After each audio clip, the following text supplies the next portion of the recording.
Welcome to Life in the Reese. This is going to be a single topic video, just me talking about heat in the wintertime. It's turning out to be an interesting problem to solve. Turns out buying the pellet stove probably wasn't the best idea. I'm glad I got it, because it does produce good heat, although now I have to fix it. But it turns out to be more expensive. And it's very interesting how that went about happening. First, I didn't realize the pellet stove consumed so much electricity. It consumes a lot more power than I thought it did. It has two modes it can run in. It can run in continuous mode, where it's just constantly feeding pellets and blowing, and it can run in thermostat mode, where it turns on and off to keep a constant temperature. So you can have a constant heat output, or you can have a constant temperature. They're not quite the same thing.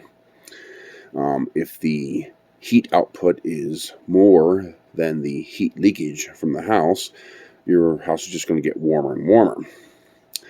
If the heat output is lower than the heat output from the house, the leakage from the house, it's going to not get warm enough in your house. So that's why the thermostat's adjustable. So it'll run hotter while it's running to put out enough BTUs to compensate for the BTUs you're losing.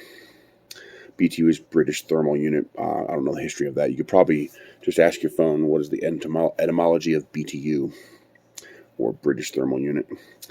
So, the pellet stove consumes about 350 watts in thermostat mode. Consumes about 200 watts in continuous mode. And this is averaged over a day. So, obviously it's going to consume, it consumes like 400 something spontaneously. But of course that fluctuates. Now, what's it fluctuate from? The igniter. I didn't realize how much power that consumes. So mine has an auto igniter.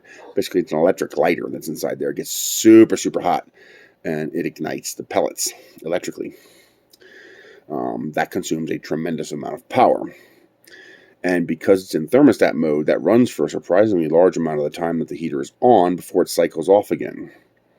So it probably consumes, closer to 500 watts, but of course the average comes out to about 350. Actually, I think it's 384. I'm pretty sure I measured it at 384 watts, but I'm being conservative at 350. Which means the heater will consume anywhere between $36 and $21 in electricity per month. If we average that out, comes to $28 a month for electricity. The pellets, as I currently get them, are $4.25 a bag. So that's $127 per 30-day month for pellets. Or if I run the heater hotter, not hotter, but if I don't get a discount on the pellets, if I have to pay full price, which is about $5, it's actually about $5.25 a bag, but they always give an automatic discount if you buy a pallet at a time, if you buy 2,000 pounds at a time, 50 bags. So I always buy a pallet, so I get that discount automatically. That's $150 a month. So if we average it, it's about $138. So the total cost to run the pellet stove every month is $166. Now, compared to kerosene, which to run the one kerosene heater is about $400 a month in kerosene, it's not even close. And propane would be similar, about $350 a month in propane. So it's definitely better than gas, unless I can get natural gas. And even natural gas isn't as cheap as I thought, because even though I'd only use about $100 a month in natural gas, for 8 months out of the year, I'm paying $20+ in service fee for nothing. So that would be approximately $400 for 4 months. I didn't do the natural gas, and I got all my notes here, but I didn't do natural gas. $400 plus $240.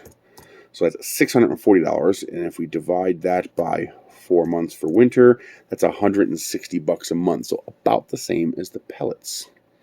Now, the natural gas, I could run other things on natural gas. I could run a grill on natural gas, I could run the stove on natural gas, I can maybe run a hot water heater on natural gas, and I could also put a heater in the workshop. I could afford to do that. But I just found out that I can use time of use power here. What that means is I would have an on-peak time and an off-peak time. Right now my electricity is about 18.3 cents a kilowatt. With time of use, that changes. Now, summertime on off-peak doesn't really matter. What matters is wintertime, because that's when you're really burning the kilowatts to generate heat. Here, cooling doesn't cost very much. It's heating that costs a lot. Because making heat, you need a lot of heat. Heat's very efficient. It's 100% efficient in theory, but it's, you need a lot of it. Now, so we don't have to worry about the difference between summer and winter time of use. So the way it works is there are 2 periods during the day when electricity costs more. I think it's 6:30 a.m. to 9. Yes, 6:30 a.m. to 9 and 4:30 p.m. to 10:30 p.m. Basically, the times you need to run the heater. They cost you the most money. So during that period of time, it's 20 cents per kilowatt. It's actually 15 cents per kilowatt, but when you add up all the rest of the fees that I pay per month and the average amount of power I use for electric heat per month, it comes out to almost exactly a nickel per kilowatt in fees, taxes, and surcharges. So my delivered rate, meaning the only rate that actually matters, meaning what my bill says, is 20 cents per kilowatt hour. During off-peak, which is 15.5 hours per day, on-peak is 8.5 hours per day, off-peak is 15.5 hours per day. It is 11.2 cents per kilowatt. It's 6.2 cents per kilowatt plus the nickel in fees and surcharges and taxes for an effective delivery rate of 11.2 cents per kilowatt. Now, we're assuming we're just going to run the heater 24/7. For the little electric heater in Michelle's room, that's exactly correct.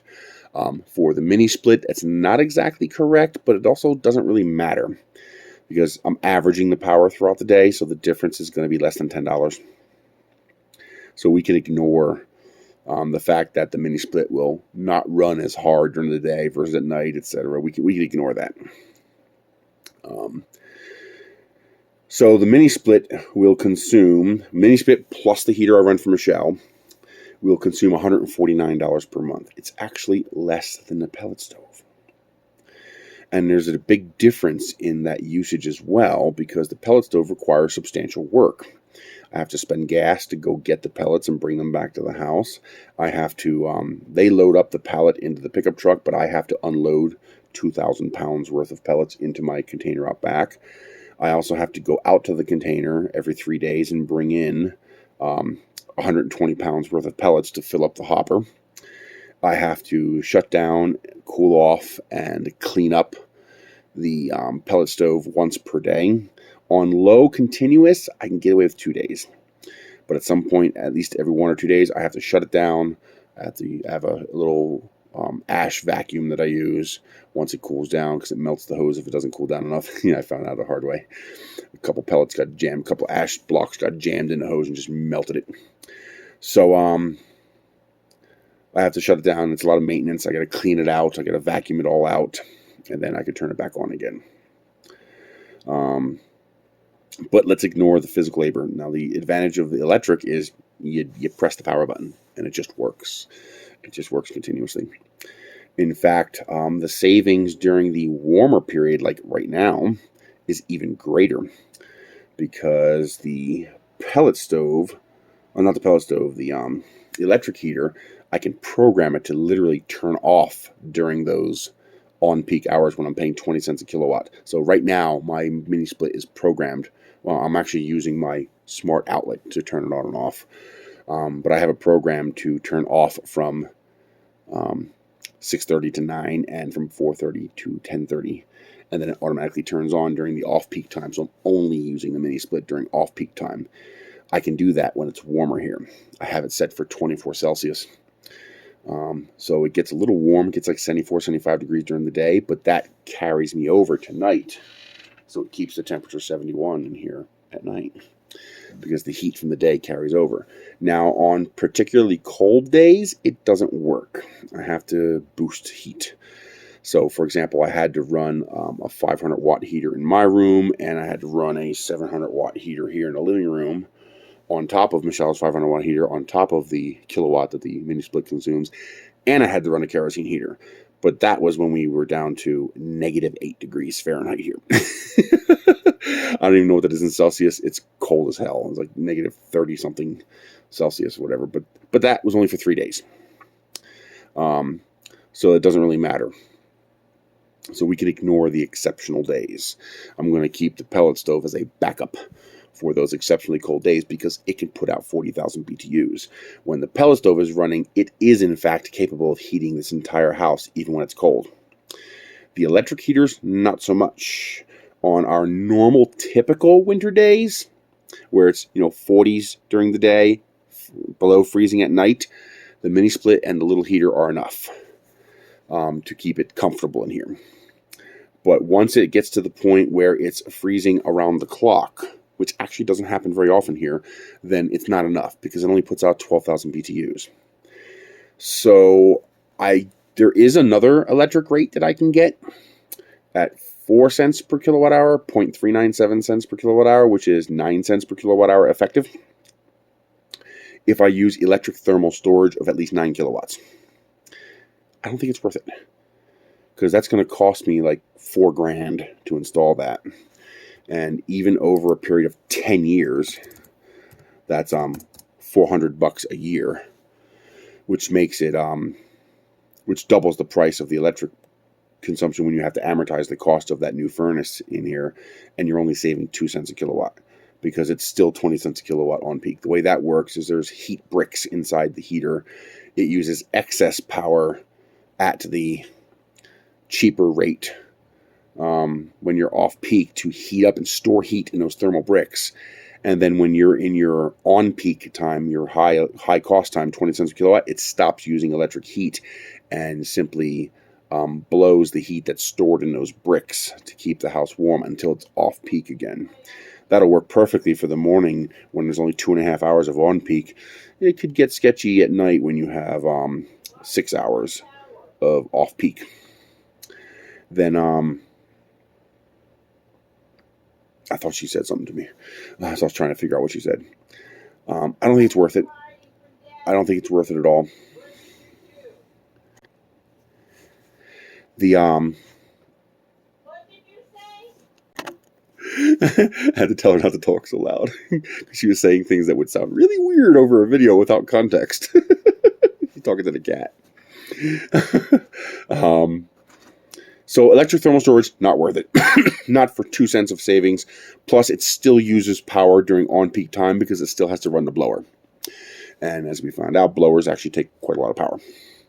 It would be much more efficient, and I might actually do this if I can afford it. If this stimulus check comes through, I just might do it.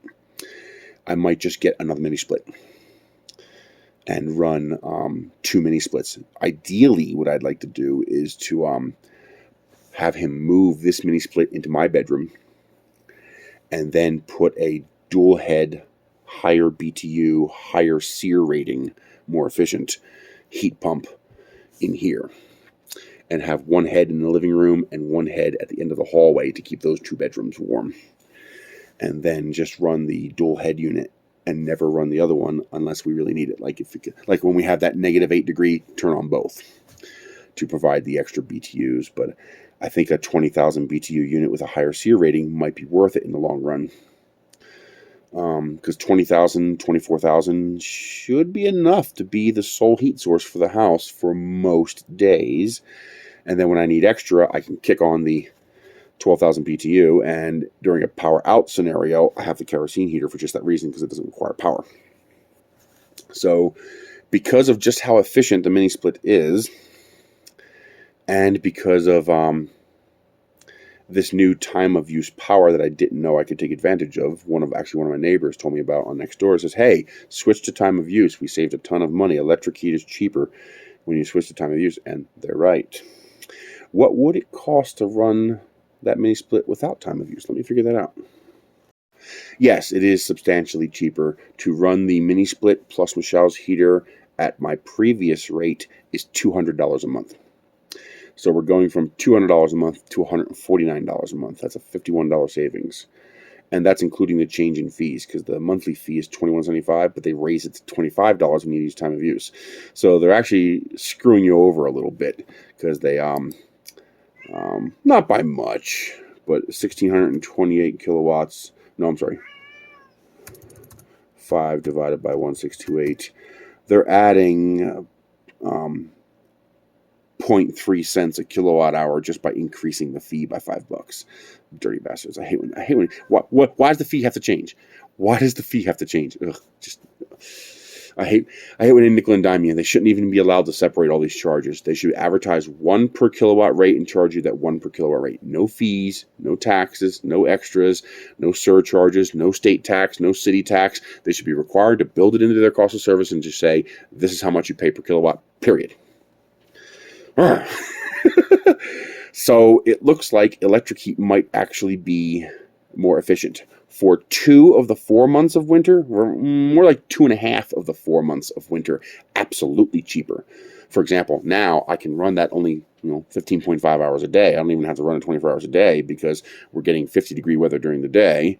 We hit 20, 30 at night, but it takes a while for the heat to leak out, and by that time it's 10:30 and the heat turns back on. So for November, part of December, and for March, it's absolutely cheaper to run electric. And it's also a hell of a lot more convenient. And then the only thing I have to worry about is like January, February. Pretty much just have to worry about January, February, where it gets too cold for the electric. And I could probably cut that in half by upgrading the mini split to something a little more powerful and a little higher efficiency. And still keep it at around that $170 price tag for the pellet stove. And then I would only have to run the pellet stove when there wasn't enough heat from the electric heat to heat the house, then kick on the pellet stove as like that third backup. Kick in reserve power. So the pellet stove would be reserve power. But otherwise, I'd be running the mini splits. And not only would it be equal or cheaper, but it will also less maintenance, because there's nothing really you need to do to that. I mean, that thing should run for 15 years without a problem. And also less work. I don't have to go and get 2,000 pounds of pellets every year. I don't have to stack 2,000 pounds of pellets every year. I don't have to cart, 1,500 pounds of pellet into the house every year, 120 pounds every 3 days. I don't have to clean out that. I don't have to I got permanent soot stains on my clothing from the ashes. That's from the ashes. It's never coming out. I got soot stains on everything it's messy, it's dirty. I think that's what I'm gonna do. I think I'm gonna call the guy up who installed my mini split, see how much to get like a 24K mini split, dual head mini split. See if he can get one of those Mexico Whirlpool units that's cheaper, because I looked online, they're pretty expensive. It's like $2,500. I don't got that kind of money. But if he comes back with like $1,500 installed or $1,800 installed, might be worth it. It'll also mean it'll be a little cooler here in the summertime. That mini split is enough to cool the whole house for the most part.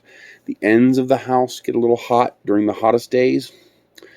Just when during that period, 4 o'clock to 10 o'clock when you're on maximum power cost. That's why we've been trying to get evap coolers to work at the ends of the house, but we found out that the evaporative coolers, while they actually do work very well, they can't handle the hard water. It destroys the electric pumps in them within like 2 weeks. They last 2 weeks. We got these units from Walmart for $119. They're great. They're wonderful. They actually work really well. I'm surprised. I mean, they are enough to make up for that difference at the 2 ends of the house, and they take very little power. But they can't handle the hard water, which means I would have to buy water to feed them because the hard water destroys them. Yeah, I think that's what I'm going to do. I'm going to find out what it costs. Worst case scenario, I can install a second one of these.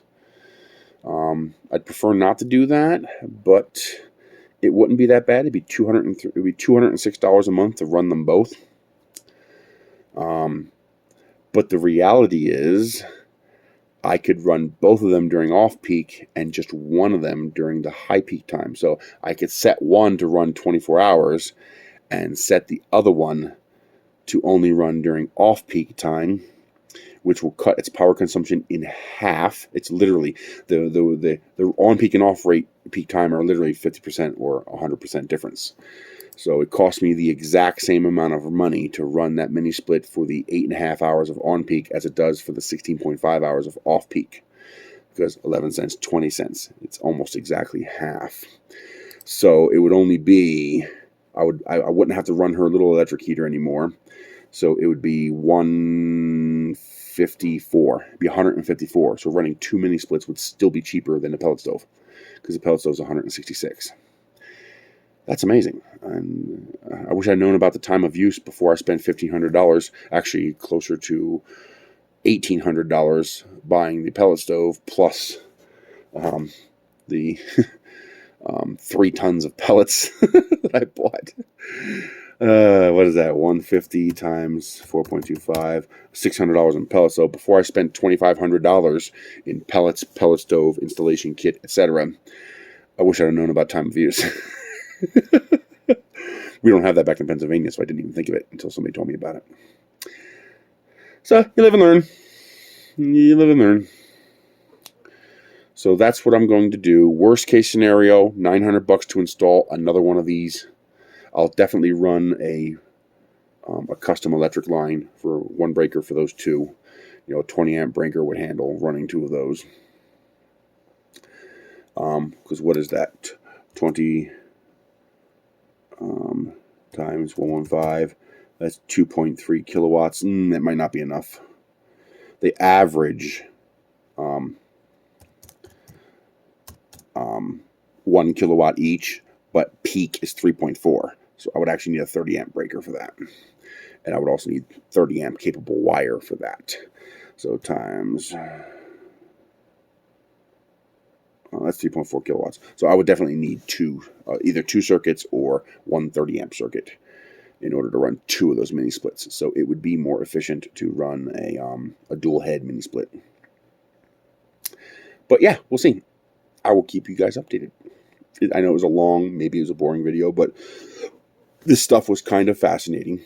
It was interesting. You know, it took me about an hour and a half to sit down and run all the numbers, figure out all the numbers. I had to go back and check my little gadgets, the little outlet things that I run to find out, you know, like February was very cold this month, so that was a good month to determine how much power that thing consumes. And that's worst case scenario. Of course, during a gentler month, it's going to consume less power, where it's not, you know, demand so much. Like this month, it's going to consume a lot less power. And go from there. I'll keep you guys informed. Thank you for watching.